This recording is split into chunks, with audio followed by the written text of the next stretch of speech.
अगर असुरों का जन्म सृष्टि की शुरुआत में हुआ, तो देवताओं की उत्पत्ति कहां से हुई?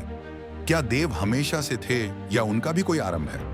हमारे प्राचीन ग्रंथ बताते हैं कि आरंभ में केवल एक असीम, शांत और अनंत शून्य था। इसी शून्य से एक अदृश्य महान शक्ति प्रकट हुई, जिसने सबसे पहले ब्रह्मांड के रचयिता ब्रह्मा को जन्म दिया। जब ब्रह्मा ने इस नवगठित ब्रह्मांड को देखा, तो वह अव्यवस्था और अराजकता से घिरा हुआ था।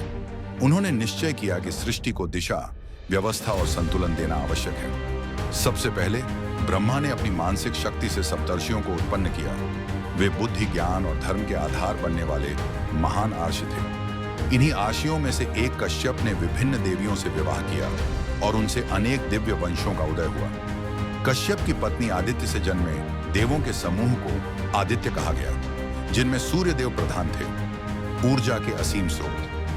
सूर्यदेव से ही अश्विनी कुमारों का जन्म हुआ, जो देवताओं के वैद्य बने और स्वास्थ्य व जीवन शक्ति के प्रतीक माने गए। लेकिन देव समूह यहीं समाप्त नहीं होता। पुराणों के अनुसार अग्निदेव, वरुण देव, यमराज जैसे अन्य प्रमुख देव भी इसी दिव्य वंश का हिस्सा थे।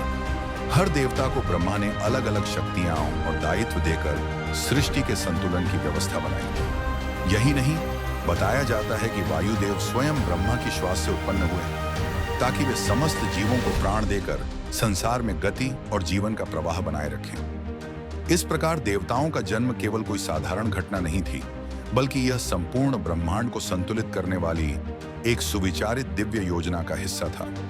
देव केवल रूप में ही नहीं, बल्कि प्रकृति की हर शक्ति, हर तत्व और हर नियम के रूप में कार्य करते हैं। तो यह थी देवताओं की उत्पत्ति की अद्भुत और रहस्यमय कथा।